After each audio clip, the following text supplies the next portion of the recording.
అనపర్తి నియోజకవర్గానికి కోఆర్డినేటర్ గా నియమింపబడినటువంటి మా మిత్రులు కృష్ణ చైతన్య రెడ్డి గారికి శుభాకాంక్షలు తెలియజేస్తూ ఈయన ఆల్రెడీ కాంగ్రెస్ పార్టీలో కిసాన్ సెల్కి నేషనల్ జాయింట్ కోఆర్డినేటర్ గా ఉన్నారు. అలాగే అస్సాం తెలంగాణ రెండు రాష్ట్రాలకి కూడా కిసాన్ సెల్కి మరి అబ్జర్వర్ గా కూడా ఉండడం జరిగింది. మరి ఈయన ఇక్కడ కోఆర్డినేటర్ గా నియమించినందుకు చాలా హ్యాపీ ఫీల్ అవుతాం. ఎందుకంటే జాతీయ స్థాయిలో మనిషి వచ్చి ఇక్కడ మన అనపర్తికి కోఆర్డినేటర్ గా ఉండడం అన్నది అనపర్తి వారికి అందరికీ కూడా చాలా హ్యాపీ. మరి ఆయన చాలా ఆర్డర్ ఇచ్చిన రోజు నుంచి కూడా ఇంకా ఇదే పనిలో ఉండి ఇంకా చాలా స్పీడ్గా పనిచేస్తున్నారు. ఈవేళ మనకి అనపర్తి మరి తేతల రామారెడ్డి గారి గురించి తెలుసు. ఆయన నిజాయితీగా ఎంతో కష్టపడి పనిచేసేవారు. ఎవరికైనా పని ఉందంటే చాతక్ స్కూటర్ మీద వెనకాల ఎక్కించుకుని తీసుకెళ్ళిపోయాడు హైదరాబాద్ లో కూడా. ఆ తర్వాత వచ్చిన ఎమ్మెల్యేలు చూసాం. ఆడు దొబ్బేసాడంటే ఈడు దొబ్బేసాడని ఆడు ఆ గుళ్ళో ప్రమాణం చేద్దారా అంటే ఇప్పుడు ఈ గుళ్ళో ప్రమాణం చేద్దారా అని ఇంకోటి అంటాడు. కానీ ఇద్దరు ప్రమాణాలు చేయరు. ఎందుకంటే పోలీసులు కంట్రోల్ పెట్టి గొడవలు అయిపోతాయండి ఆపేయండి మళ్ళీ పోలీసులకు వెళ్ళా చెప్తారు.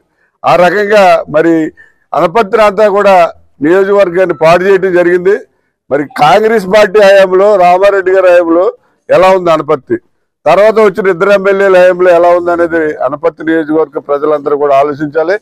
మరి జగన్మోహన్ రెడ్డి గారి హయాంలో రోడ్లన్నీ ధ్వంసం అయిపోయి నిజంగా కూడా ధ్వంసం అయిపోయి మాకు అక్కడి నుంచి రావడానికి గంట పైన పట్టిందండి. కేశవరం దగ్గర నుంచి ఇక్కడ దాకా రావడానికి రైల్ గేట్ దగ్గర నుంచి అంత దారుణంగా ఉన్నాయి. మరి చంద్రబాబు నాయుడు చెప్పాడు మేము రాగానే రోడ్లు వేస్తారు. లోకేష్ చెప్పాడు అవి అట్లీస్ట్ ప్యాచ్ వర్క్లన్నా కంప్లీట్ చేస్తాం మేము 680 కోట్లు అన్నారు. ఎక్కడ ప్యాచ్ వర్క్లు గోతులు అవన్నీ కూడా చండాలంగా ఉండి అసలు ప్రయాణం సాగే పరిస్థితిలో లేదు. ఏదో చెప్తున్నారు అది చేస్తాం ఇది చేస్తామని తప్ప వీళ్ళ చేసేది మాత్రం ఏమాత్రం కూడా కనపట్టలేదు. ఈవేళ ముఖ్యంగా మరి ఎక్కువ ఇక్కడ ఉన్నటువంటి వాళ్ళు జగన్మోహన్ రెడ్డి గారికి కొంచెం ఆప్యాయత ఉన్న వాళ్ళు అలా ఉన్నారు ఎక్కువ మంది నాకు తెలుసు. కానీ ఈవేళ జగన్మోహన్ రెడ్డి అనే అతను ఒక అవకాశం ఇచ్చారు ప్రజలు, కానీ అతను నిలబెట్టుకోలేకపోయాడు. ఎందుకంటే రాజశేఖర రెడ్డి గారు అబ్బాయి కదా ఆయనలా ఉంటాడు అనుకున్నారు, కానీ ఇతను దుర్మార్గంగా ఉంటాడని చెప్పి ఎవడో కూడా ఊహించలేదు. ఇతను చాలా దుర్మార్గంగా ఈ రాష్ట్రాన్ని సర్వనాశనం చేసాడు.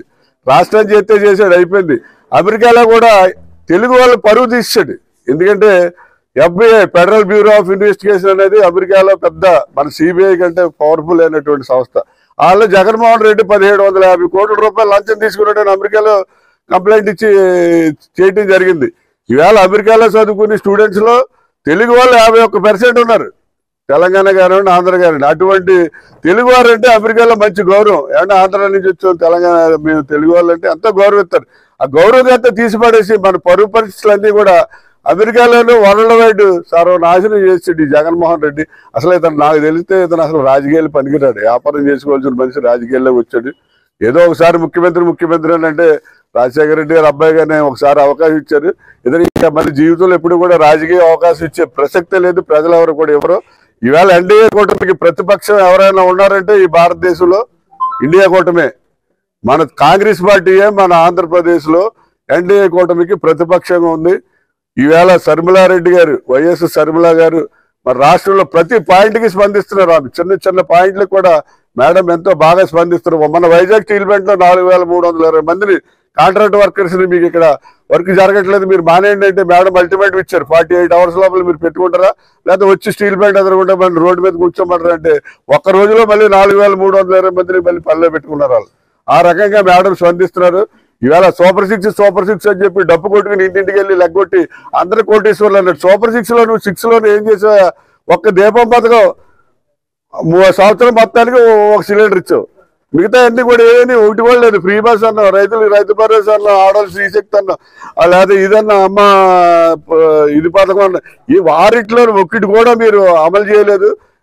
చేయకుండా ఏదో మంచి ప్రభుత్వం అది మంచి డప్పు కొట్టుకుంటే మంచి ప్రభుత్వం అయిపోద్ది, పనులు చేస్తే మంచి ప్రభుత్వం. ఇలా వాలంటీర్లు జగన్ 5,000 ఇచ్చాడు తక్కువ అనుకోండి. 2,70,000 మంది ఏదో రోడ్డు పెట్టుకుని ఏదో 5,000 పెట్టుకుని బతికేసేవారు. ఇవాళ 10,000 ఇస్తానన్నావు. ఆ వాలంటీర్ల గతి ఏంటో తెలియదు లేదు. నువ్వు 20 లక్షల ఉద్యోగాలు ఇస్తున్నా 2,70,000 మంది వాలంటీర్లు ఉద్యోగాలు తీసేవా? వాళ్ళంతా రోడ్డు పెట్టుకుని అంతకుముందు మోటార్ సైకిల్ కొనుక్కున్నారు, ఏదో ఫైనాన్స్ లో అప్పు చేసి వాలంటరీ కదని. ఇప్పుడు ఆ మోటార్ సైకిల్ తాకలు పెట్టేసి సైకిల్ మీద తిరుగుతున్నారు. ఆ టైపు తీసుకొచ్చు. మరి అందరికీ కూడా నిరుద్యోగ భృతి అన్న, ఏది నిరుద్యోగ భృతి ఎవడికిచ్చావు? ఈ రాష్ట్రంలో నిరుద్యోగ భృతి ఎవడికిచ్చావు? రైతు భరోసా ఎవడికిచ్చావు? అసలు కొన్ని నలుగురు పిల్లలు ఉంటే 4-10,000 60,000 వేసేస్తారు. 5 ఉంటే అందరూ తక్కువ పిల్లల కన్నా మరి ఎక్కువ మంది 6 కానీ ఉంటే ₹1,00,000 వచ్చింది కదా. ఏది వచ్చింది? ₹1,000 కూడా రాలేదు. ఏంటి ఇదంతా కూడా ఈ ప్రపంచంలో నాకు తెలిసి బాగా అబద్ధాలాడే వ్యక్తులు ఎవరైనా ఉన్నారంటే నంబర్ 1 చంద్రబాబు నాయుడు. అతనికి అవార్డు ఇవ్వచ్చు. బాగా అబద్ధాలాడి జనాలు ఎక్కడో సింగపూర్లో వెళ్తాడు, వీడియో తీసుకొస్తాడు, అమరావతిలో చూపెడతాడు. ఏంటి అమరావతికి వెళ్తే అసలు రోడ్లో ఉండదు, సరే ఉండదు, ఏముండదు, ఎలా వెళ్ళాలో దారి తెలియదు. ఆ సింగపూర్ రోడ్లు చూపించి ఏదో ఏసీ బస్సులు వెళ్ళిపోతాడు.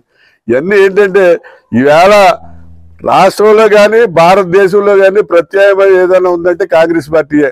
నరేంద్ర మోడీని 3 సార్లు నమ్మారు. మనకి చిన్నప్పుడు చదువు పులి మేక కదా, 3 సార్లు నమ్మారు. తర్వాత పులి వచ్చింది, మేకలు తినేసింది. ఇప్పుడు కూడా నరేంద్ర మోడీ పరిస్థితి అది. ఈవేళ ఆదాని అతను నరేంద్ర మోడీకి బినామైన విషయం మన దేశంలో అందరికీ తెలుసు. అక్కడ ₹1,000,000 అమెరికాలో ఆదాని 21,000 కోట్ల రూపాయలు అక్కడ తెచ్చి ఇన్ని ఆంధ్రలో పెట్టుబడి పెట్టి మీ అందరికీ కూడా కోట్లు లాభం ఇస్తానని చెప్పి పట్టుకొచ్చి ఆ డబ్బులు మరి ఆదానిని FBI ఇచ్చిన రిపోర్టు ప్రకారం జగన్ ఇద్దరిని అరెస్ట్ చేయాలి, నరేంద్ర మోడీ అరెస్ట్ చేయాలి. ఎందుకు అరెస్ట్ చేయడండి? ఎవడు అరెస్ట్ చేస్తాడు? ఆ బెనామీని ఎవడన్నా అరెస్ట్ చేస్తాడు? ఎవడు చేయడు కదా. అందు గురించి బెనామీని అరెస్ట్ చేస్తే ఆ ఇతర లొచ్చుకలన్నీ కూడా బయటపడతాడు. ఇతను ఏదో దేశం వెళ్ళటం, వాళ్ళతో మాట్లాడటం, 15 రోజులకి ఆదాని వెళ్ళటం, అక్కడ అగ్రిమెంట్ చేసి రావటం. ఒక సామాన్యమైన వ్యాపారవేత్త గుజరాత్ లో ఇవాళ ప్రపంచంలో కోటేశ్వరుడు అయిపోయాడు. ఎలా అయిపోయాడు? నరేంద్ర మోడీ గారి యొక్క బెనామీ కాబట్టి అయిపోయాడు. మరి అటువంటి నరేంద్ర మోడీ గారిని ఇక ప్రజలు ఇక నమ్మే పరిస్థితి లేదు. రాబోయే కాలంలో ఈ రాష్ట్రానికి వైఎస్ షర్మిలారెడ్డి గారు ముఖ్యమంత్రి. ఎందుకంటే ఇంతవరకు ఉమ్మడి రాష్ట్రాల్లో కానివ్వండి, ఈ ఆంధ్రప్రదేశ్ లో కానివ్వండి, మహిళ ఎవరు ముఖ్యమంత్రి కాలేదు. ఇవాళ ఆడవాళ్ళందరూ అంటారు ఎప్పుడు మీ మగవాళ్ళనంటే మా ఆడవాళ్ళకి శాశ్వత ముఖ్యమంత్రి చేయరండి. కాబట్టి గ్యారంటీగా వైఎస్ షర్మిల గారు ఈ రాష్ట్రానికి ముఖ్యమంత్రి అవుతారు. ఇక నరేంద్ర మోడీని నమ్మే పరిస్థితే లేదు. ఎందుకంటే నరేంద్ర మోడీ అని కంటే నరేంద్ర మోలీ అనాలి. అంత మోలీ చేసే వ్యక్తి ఈ దేశంలోనే కాదు ప్రపంచంలో ఎవడో ఉండడు. కాబట్టి అక్కడ రాహుల్ గాంధీ ప్రధాని, ఇక్కడ వైఎస్ షర్మిలారెడ్డి గారు రాష్ట్రానికి ముఖ్యమంత్రి అవడం తజ్జు, గ్యారంటీగా అవుతారు. మరి అనపర్తి ప్రజలకు కూడా మీరు చెప్పేది ఒకటే, మీరు ఏదో గుడ్డిగా నమ్మారు, ఆ ఎమ్మెల్యే నమ్మారు ఏదో చేస్తాడు అనుకున్నారు, ఈ ఎమ్మెల్యే నమ్మాడు ఏదో చేస్తాడు అనుకున్నారు. ఇద్దరు చేసింది ఏం లేదు. మళ్ళీ మీకు తేతల రామారెడ్డి గారి పరిపాలన కావాలంటే, కాంగ్రెస్ పార్టీలో ఎమ్మెల్యే చేసిన తేతల రామారెడ్డి గారి పరిపాలన రావాలంటే మన చైతన్య రెడ్డిని బాగా సపోర్ట్ చేయండి.